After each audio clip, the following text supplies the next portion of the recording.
To be joined this morning by FBI Director Chris Wray, National Security Division Assistant Attorney General John Demers, and United States Attorney Jeff Berman from the Southern District of New York. Today, the Department of Justice is announcing a criminal indictment of 2 hackers associated with the Chinese government. The charges include conspiracy to commit computer intrusions against dozens of companies in the United States and around the world.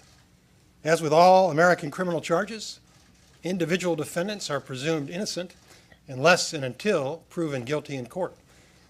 This case is significant because the defendants are accused of targeting and compromising managed service providers, or MSPs. MSPs are firms that are trusted to store, process, and protect commercial data, including intellectual property and other confidential business information. When hackers gain access to MSPs, they can steal sensitive business information that gives competitors an unfair advantage. The indictment alleges that the defendants worked for a group known to cybersecurity experts as APT-10. These groups are designated as APTs, or Advanced Persistent Threats, because they use malware to gain access to computer networks and to exfiltrate or steal data over an extended period of time. These defendants allegedly compromised MSP clients in at least a dozen countries, the United States and 11 other countries. The victims included companies in banking and finance, telecommunications and consumer electronics, medical equipment, packaging, manufacturing, consulting, healthcare, biotechnology, automotive, oil and gas exploration, and mining.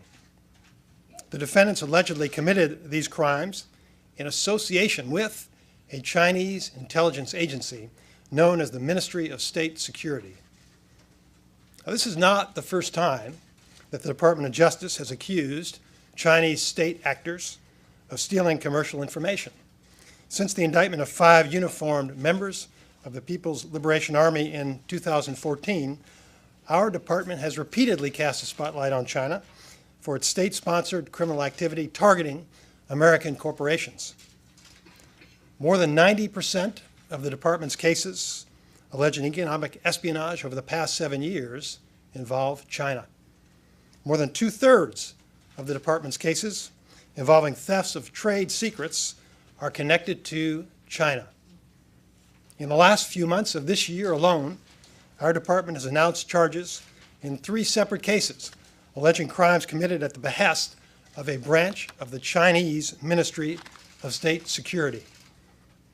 It is unacceptable that we continue to uncover cybercrime committed by China against America and other nations. In 2015, China promised to stop stealing trade secrets and other confidential business information through computer hacking with the intent of providing competitive advantage to companies in the commercial sector. But the activity alleged in this indictment violates the commitment that China made. That was a commitment they made to members of the international community, to the United States, to the G20, and to APEC. Now, we want China to cease its illegal cyber activities and honor its commitment to the international community. But the evidence suggests that China may not intend to abide by its promises. For example, Chinese industrial policy, known as Made in China 2025, lists strategic advanced manufacturing industries that the nation has targeted for promotion and development. Many of the companies allegedly targeted recently by Chinese defendants operate in sectors identified in that official Chinese policy. Whether through computer hackers operating from China or Chinese nationals recruited to steal trade secrets from companies in other countries, the goal is the same: to dominate production in strategically important industries by stealing ideas from other nations. It's just as if they had broken into American companies and taken the data information out physically. They're doing it through cyber means. Today's charges mark an important step in revealing to the world China's continued practice of stealing commercial data. Responding to that conduct requires a strategic, whole-of-government approach to the threats that China poses. That is why the Department of Justice recently announced an initiative to address a full range of threats. Mr. Demers and Director Wray have been leaders of that effort. One tactic is to increase our enforcement efforts. Another is to conduct foreign investment reviews to protect against China improperly acquiring sensitive information through the acquisition of American companies. A third is to find ways to better protect our telecommunications infrastructure. China stands accused of engaging in criminal activity that victimizes individuals and companies in the United States, violates our laws, and departs from international norms of responsible state behavior. Exposing these actions through the criminal justice system is a valuable tool in the Department of Justice arsenal. Faced with the detailed factual allegations today and the corroborating statements not just from the United States, but from other victimized nations, China will find it difficult to pretend that it is not responsible for these actions. America and its many allies know what China is doing. We know why they're doing it. And in some cases, we even know exactly who is sitting at the keyboard perpetrating these crimes in association with the Chinese government. The alleged criminals in this case are named Zhu Hua and Zhang Shulong. We hope the day will come when those defendants face justice under the rule of law in an American courtroom.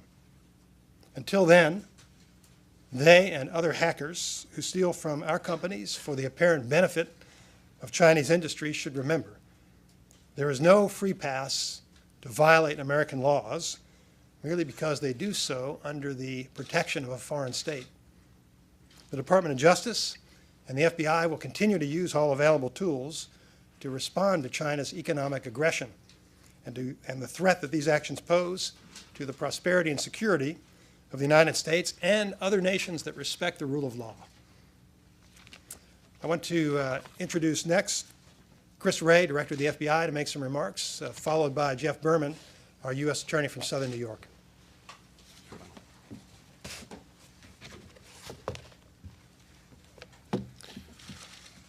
As evidenced by this investigation, the threats we face have never been more severe or more pervasive or more potentially damaging to our national security, and no country poses a broader, more severe, long-term threat to our nation's economy and cyber infrastructure than China.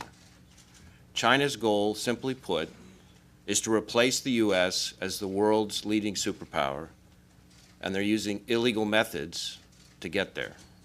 They're using an expanding set of non-traditional and illegal methods. China's state-sponsored actors are the most active perpetrators of economic espionage against us. In short, they seek to strengthen themselves and to weaken the United States. And while we welcome fair competition, we cannot and will not tolerate illegal hacking, stealing, or cheating. We're not talking about the Chinese people as a whole. We're talking about state-sponsored actors engaged in illegal behavior. These aren't just Chinese officials employed by the Chinese government. They can be hackers, businessmen, researchers, or front companies acting on behalf of state actors. And often they're recruiting or co-opting insiders, employees of American companies, trusted. As noted, the actors named in this indictment were members of a hacking group operated in China and associated with the Chinese Ministry of State Security, a group known as APT-10. The members of APT-10 conducted major computer intrusion campaigns targeting U.S. government agencies and companies both around the country and across the world, and stealing hundreds of gigabytes of intellectual property and confidential business information. The list of victim companies reads like a who's who of the global economy, from biotechnology, agriculture to healthcare, from oil and gas exploration to NASA. Healthy competition is good for the global economy. Criminal conduct is not. Rampant theft is not. Cheating is not. There is no light on this issue between the United States and our law-abiding international partners. We're all standing shoulder to shoulder to condemn this conduct. The scope of this investigation was broad, as you might imagine, involving field offices from New Orleans, New York, Sacramento, San Antonio, and Houston. And we're incredibly grateful not only to our DOJ colleagues, but to our partners in the Naval Criminal Investigative Service, the Defense Criminal Investigative Service, and the Department of Homeland Security for their work.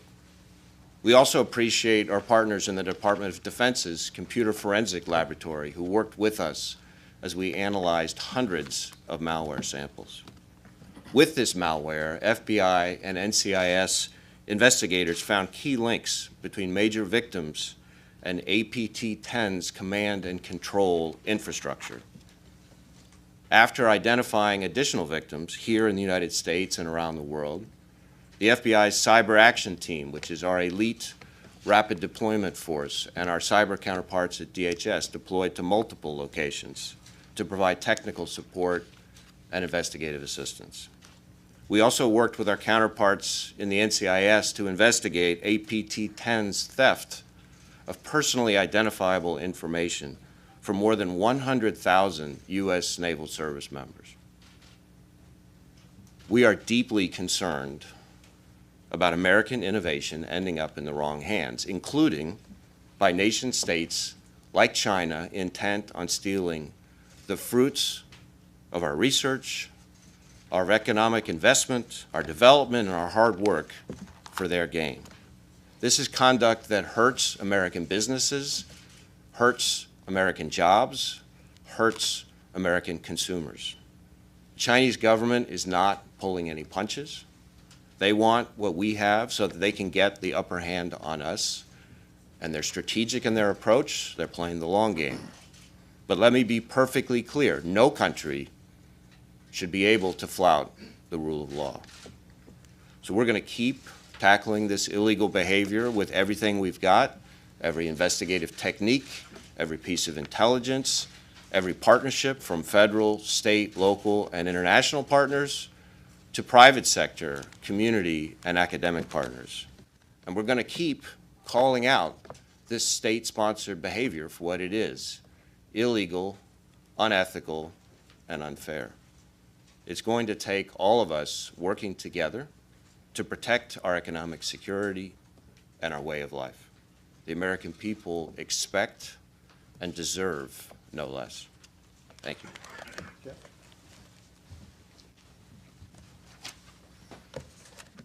Good morning. I'm Jeff Berman, U.S. Attorney for the Southern District of New York. Today, we announced charges against two Chinese hackers, Zhu Hua and Zhong Shulong, for their involvement in the massive theft of intellectual property and confidential business information from U.S. and foreign companies, as well as U.S. government agencies. The extent and types of data stolen by the defendants is shocking and outrageous.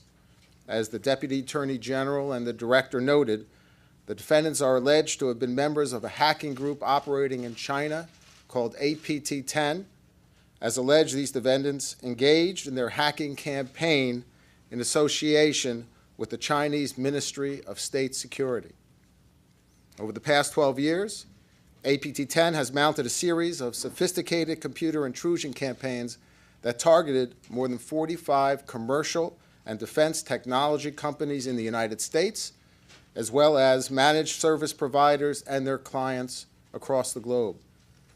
As the indictment alleges, the defendants used spear phishing to install malware that stole the usernames and passwords of employees of the victim companies. Then, once in the victim systems, the defendants, using methods to prevent detection, transferred valuable information and data to computer servers that they controlled. A more recent phase of the conspiracy targeted managed service providers, or MSPs. By compromising the computer systems of an MSP, the defendants gained a foothold to more easily compromise the computer networks of the MSP's numerous clients across the globe. As the Deputy Attorney General noted, the defendants compromised the data of MSP clients located in 12 countries: Brazil, Canada, France, Finland, Germany, India, Japan, Sweden, Switzerland, the United Arab Emirates, the United Kingdom, and the United States. The defendants' hacking campaigns also targeted U.S. government agencies, including the laboratories of NASA, the United States Department of Energy, and the U.S. Navy. Members of APT-10 stole personal confidential information, including Social Security numbers and dates of birth, from over 100,000 Navy personnel. It is galling that American companies and government agencies spent years of research and countless dollars to develop their intellectual property, while the defendants simply stole it and got it for free. As a nation, we cannot and will not allow such brazen theft to go unchecked. I have a message for these defendants, the other members of APT-10, as well as their associates in the Chinese Ministry of State Security. The U.S. government will work relentlessly to identify you and to bring you to justice. You cannot remain anonymous, even if you are halfway across the world. While these defendants remain at large, they are now fugitives from the American justice system, which has a long memory. We look forward to the day when these defendants will be in a courtroom in the Southern District of New York to be held to account. I want to thank Director Wray and the FBI. I would also like to thank the Defense Criminal Investigative Service and the Naval Criminal Investigative Service. Their work in this case has been extraordinary and serves as an example of what can be accomplished by collaboration among U.S. law enforcement agencies. We are very lucky to have them as partners. I would also like to thank the prosecutors in my office who investigated and prosecuted this case, AUSA, Sagar Ravi, as well as the co-chiefs of our complex fraud and cybercrime unit, Timothy Howard and Daniel Noble. Okay, we're going to take a few questions now. Pete? Mr. Rosenstein, what can you tell us about the nature of what the hackers stole and how much damage it did to the target companies? So I can tell you only what's described in the indictment in this case, which describes the types of industries that were affected. We don't have a lot of detail in there about the particular information that was stolen. And of course, we don't identify victims in our indictments. We do work with victims to ensure that they're able to take any appropriate remedial action. But let me ask Director Wray to talk about that in more detail. So as the Deputy Attorney General said, we do work closely with the victims, but we don't want to compound their harm. What I would say is that we had great cooperation from a whole number of companies and organizations on this so that they can take appropriate steps. But the kind of information we're talking about here is confidential information and by definition valuable, very valuable information for these companies. One way to think of what is alleged in this indictment is you've all heard about situations where you see somebody essentially the cyber equivalent of breaking into a house. This is more like breaking into and getting the keys from the maintenance supervisor who has keys to hundreds and hundreds of apartments and all the residents in those apartments. And that's why this is so significant. May I just follow up? Mr. Rosenstein, can you tell us what, since Mr. Whitaker has come here, what your role has been in overseeing the Mueller investigation? We'll have more for you on that later today. In terms of my role, as we've described previously, we've continued to manage the investigation as we have in the past, and it's being handled appropriately. You know, if it's Bob Mueller or Rod Rosenstein or Matt Whitaker or Bill Barr, that investigation is going to be handled appropriately by the Department of Justice. Maura? Mr. Deputy Attorney General, since we have the benefit of you here today, would you mind weighing in on the memo that was revealed last night from the President's pick to leave the department, Bill Barr, that weighed in on the Mueller investigation, calling the obstruction inquiry fatally misconceived? And also, given the Barr nomination, should we expect that the ultimate report on the Mueller investigation would be deferred until he's confirmed? Bill Barr was an excellent Attorney General during the approximately 14 months that he served in 1991 to 1993. Bill Barr will be an outstanding Attorney General when he's confirmed next year. The memo that you made reference to reflects Mr. Barr's personal opinion. He shared his personal opinion with the department. Lots of people offer opinions to the Department of Justice, but they don't influence our own decision-making. We have very experienced lawyers, and obviously our decisions are informed by our knowledge of the actual facts of the case, which Mr. Barr didn't have. I didn't share any confidential information with Mr. Barr. He never requested that we provide any non-public information to him, and that memo had no impact on our investigation. Here. Two very quick questions. Number one, can you give us a sense of the number of groups like this operating in China that are attempting to steal information? And then my second question is on the rule of law. The President of the United States tweeted a photograph with you behind bars. He talked about a cooperating witness as being a rat. Can you assure the American public that this department will make sure it operates directly on the rule of law? The second question first. This department operates under the rule of law. That means we make our decisions based on the facts and circumstances of each individual case and without regard to partisan political considerations. On the first question, I think it's important for people to understand this group is referred to as APT-10, Advanced Persistent Threat 10. It is not the only one, and I think Director Wray can talk with you a bit about what the FBI does, not only to prosecute perpetrators, but to work with American businesses to try to deter and prevent these sorts of attacks. The one thing I would add to what the Deputy Attorney General just said is that in addition to these APT-10 group, or APT-1 through 9, or the APTs of the future, we have lots and lots and lots of criminal hackers working in varying ways in coordination with and on behalf of nation states. It's what we call a blended threat. Think of it as just outsourcing your criminal or espionage activity to mercenaries.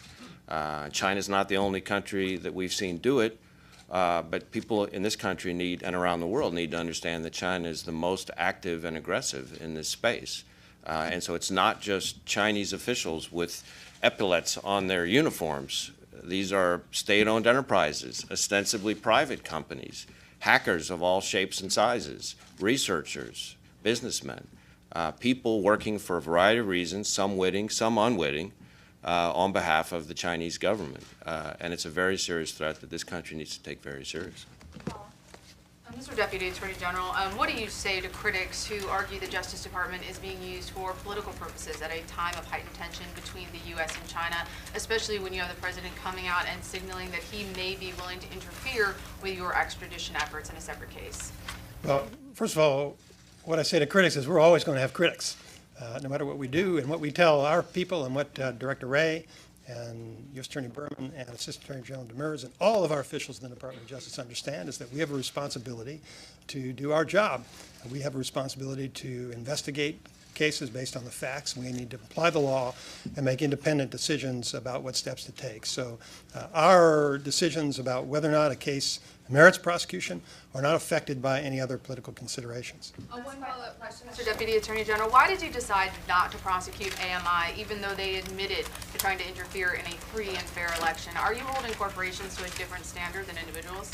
I'm not going to address that question here. Last question, Kevin. Mr. Deputy Attorney General, can you address this? And lawmakers have tried with little luck to enact a protection for Robert Mueller through legislation. Do you believe that protection is necessary, or do you believe that his investigation is under threat? The investigation is being conducted in accordance with the Department of Regulation, and nothing anybody says is going to affect that. So I believe that that investigation is being handled appropriately under the existing Department regulations. Thank you very much. John Burns is here to take questions now.